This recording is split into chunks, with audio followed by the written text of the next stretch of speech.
In questi ultimi anni da Abano sembrano essere spariti i valori. È quindi necessario per chi governerà saper trasmettere qualcosa di positivo alla cittadinanza. Uscendo dall'esperienza del primo rock, cosa intendete trapiantare di questa esperienza nella guida della città di Abano Terme? Allora, la bellezza del Primo Rock è che un gruppo di persone molto numeroso, di normali cittadini, si è alzato in piedi, si è stufato di non reagire, di subire in silenzio e ha organizzato quello che ad oggi è un presidio di grande efficienza che continua ancora, che rappresenta ordine e civiltà. Non c'è una foglia, non c'è una cicca, abbiamo i vici chimici e trasmettiamo un messaggio di quella che riteniamo essere la nostra civiltà, quella che vogliamo difendere, quindi una civiltà fatta di ordine, fatta di buona educazione, fatta di senso civico.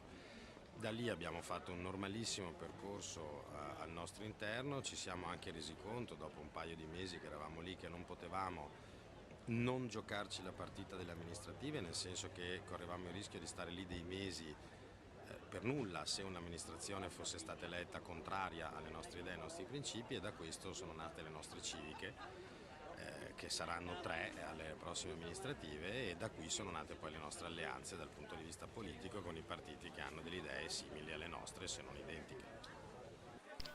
Swishenberg Channel News. Abano Terme.